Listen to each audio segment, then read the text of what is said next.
कृष्णं वंदे जगद्गुरुम्। अध्याय 1 श्लोक 14। ततः श्वेतहरेर्युक्ते महती शन्दने स्थितौ माधवः पाण्डवश्चैव दिव्यौ शङ्खौ प्रदध्मतुः।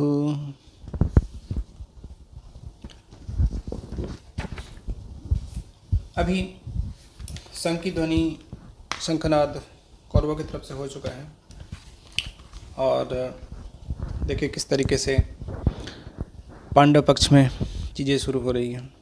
तो पहले तो बोला गया है कि उधर तो रण कोलाहल सुनकर स्वर्ग में देवता इस प्रकार की बातें कर रहे हैं, इधर पांडवों की सेना में क्या हो रहा है यह भी सुनिए। जो रथ रण विजय की मानो सार सर्वस्व ही है, अथवा जो महातेज का भंडार ही है, जिसमें वेगवत्ता में गरुड़ के सगे भाइयों के 4 सफ़ेद दिव्य घोड़े जुटे हुए हैं, जो चित्र रथ गंधर्व के दिए हुए 100 दिव्य घोड़ों में से एक हैं, और यह रथ उड़ते हुए मेरू पर्वत के समान ही जान पड़ता है, जिसके तेज से 10 दिशाएं भर गई हैं। यह रथ खांडव वनदाह के समय अग्निदेव से प्रसन्न होकर अर्जुन को दिया था। आज इस पर वैकुंठ के स्वामी स्वयं नारायण ही अश्ववाहक बनकर विराजमान है। भला इस रथ के गुणों का वर्णन कहाँ तक किया जा सकता है।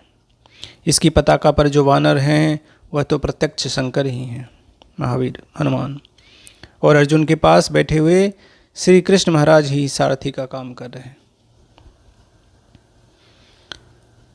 तो यहाँ पर एक तरफ तो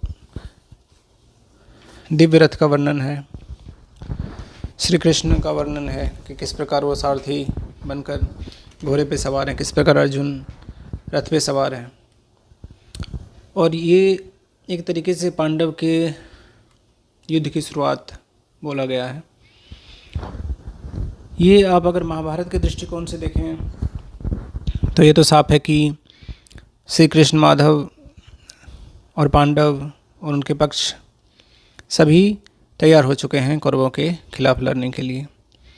और यही चीज़ें हमारे और प्रत्येक व्यक्ति के जीवन में होती है, जहां हम सभी के सभी अपने आसुरी वृत्तियों से लड़ते हैं, ठीक है, जो कि हमारे सामने कौरव बन के आ जाते हैं, जिनके बारे में हमने प्रथम श्लोक में किया था कि वो सारे 100 वृत्तियाँ, आसुरी वृत्तियाँ कौन कौन सी हैं, जो कि एक तरीके से हमारे सामने, प्रत्येक व्यक्ति के सामने कौरव बन के खड़ी हैं। जो कोई भी चाहता है कि वो अपने जीवन में सत्य को हासिल करे, परमेश्वर ईश्वर को हासिल करे, उसके लिए ये समझना ज़रूरी है कि ये युद्ध और ये युद्ध सिर्फ महाभारत का नहीं, ये प्रत्येक व्यक्ति का युद्ध है। तो इसको कुछ इस तरीके से समझते हैं कि हमारे मनुष्य का जीवन रूपी रथ का 2 पहिया, एक पहिया बोलेंगे प्रेम का है और दूसरा ज्ञान रूपी है।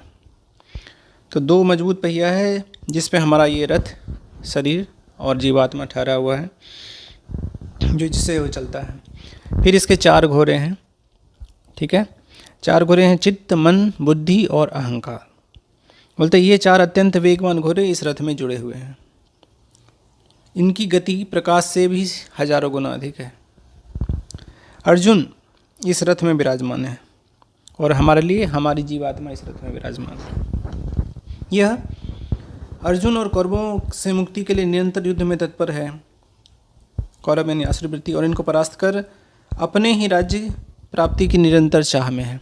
स्वराज्य की प्राप्ति, हर एक आत्मा जो है सो अपना खुद का राज्य चाहती है, स्वच्छंद होना चाहती है।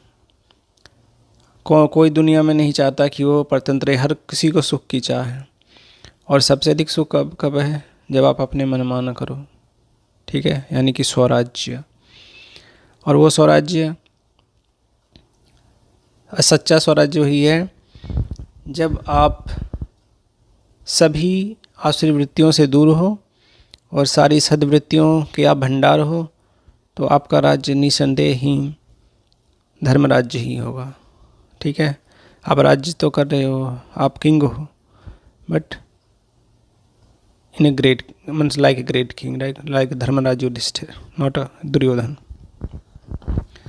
तो इस जीवन रूपी रथ को संसार की चमक दमक जो है सो खींच ले जाती है और संसार की चाह में ज्ञान विज्ञान का रूप धारण कर भौतिकवाद की चरम सीमाएं आदमी टटोलने लगता है और वो अपना सारा प्रेम जो है सुसुंदरी के नेत्र कटाक्ष से मदहोश हो कामनी कांचन की चाह में अपना सर्वस्व लुटा बैठता है।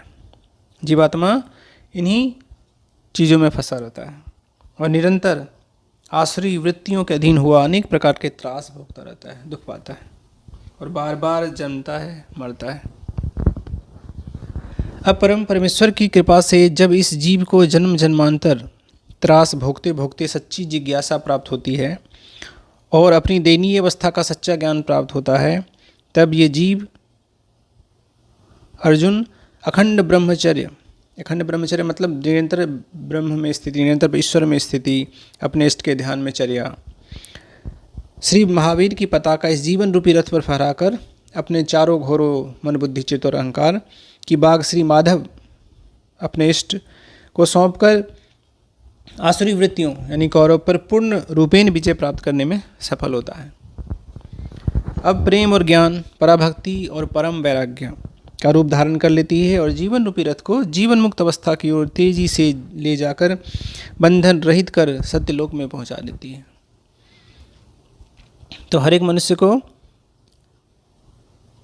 अपनी महाभारत की लड़ाई स्वयं लड़नी होती है अपनी आसुरी वृत्तियों के खिलाफ, लेकिन वो अकेले नहीं रह सकता क्योंकि वो असमर्थ है।